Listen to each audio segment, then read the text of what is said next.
नमस्कार दोस्तों, जय जोहार। मैं कौशल तिवारी और बिहनिया संध्या में आपका स्वागत। मोदी सरकार की करतूत थमने का नाम ही नहीं ले रही और ना ही भारतीय जनता पार्टी के नेताओं का जो हिंसक दौर है वह भी थमने का नाम नहीं ले रहा है।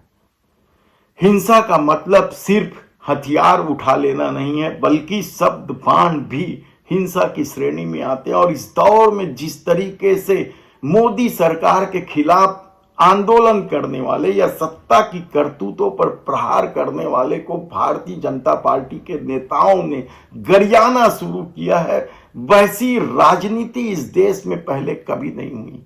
याद कीजिए, आपकी शाहीन बाग में जब महिलाएं बैठ गई थी तो किस तरीके से भारतीय जनता पार्टी के नेता और हिंदूवादी संगठन पील पड़े थे। यही नहीं, नोटबंदी से लेकर मोदी सरकार की जितनी भी योजनाएं थी, चाहे वह इलेक्ट्रॉल बॉन्ड हो या फिर पीएम केयर फंड हो, आप आलोचना करेंगे तो गाली आपको मिलेगी, यह तय हो चुका है। और भारतीय जनता पार्टी जब विवाद बढ़ता है तो उससे किनारे कर लेने की कोशिश करती है और साफ कह देती है कि इस तरह के बयानों से उनका कोई लेना देना नहीं है। तब सवाल यह है कि यदि बयानों से लेना देना नहीं है तो ऐसे गंदे लोग, छिछोरे लोग पार्टी में कर क्या रहे हैं?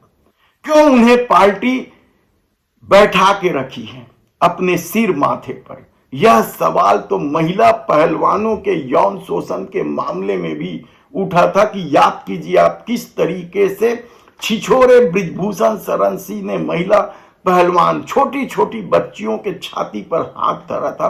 तब भी पूरी बीजेपी बृजभूषण शरण सिंह के साथ खड़ी थी और भारतीय जनता पार्टी और हिंदू संगठन के नेता महिला पहलवानों को ही गरिया रहे थे।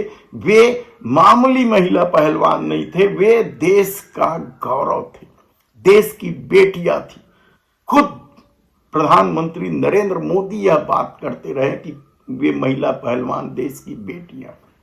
तब आप याद कीजिए कि प्रज्ञा ठाकुर ने महात्मा गांधी को लेकर जब गंदी बातें कही थी और विवाद बढ़ने लगा था तो देश के प्रधानमंत्री नरेंद्र मोदी को कहना पड़ा था कि वे प्रज्ञा को कभी माफ नहीं करेंगे। लेकिन अब जब कंगना रनौत ने, भारतीय जनता पार्टी की सांसद है, खूबसूरत अभिनेत्री है, क्या खूबसूरत चेहरे के पीछे घृणा नफरत का इतना विभत्स चेहरा किसी का हो सकता है?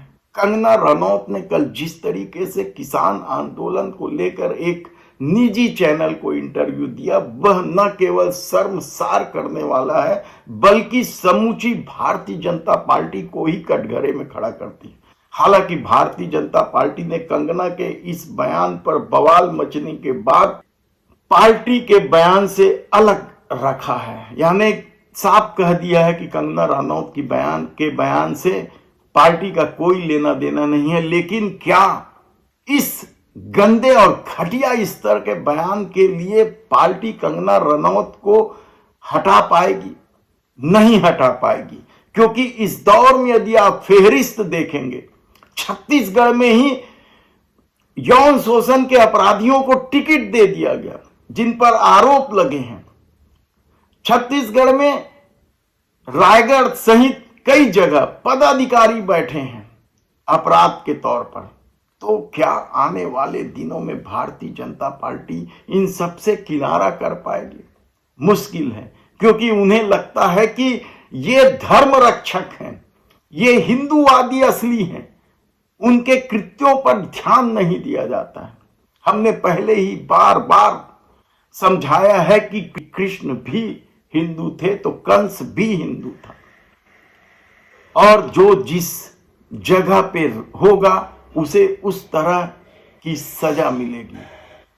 क्या यह बात हिंदूवादियों के नाम लेकर अत्याचार करने वालों को समझ में नहीं आता है? सवाल कई तरह के हैं, लेकिन अब देखना है कि जब हरियाणा में चुनाव और यह मामला तूल पकड़ने लगा है तो क्या भारतीय जनता पार्टी अपने उस खूबसूरत अभिनेत्री सांसद को हटाएगी?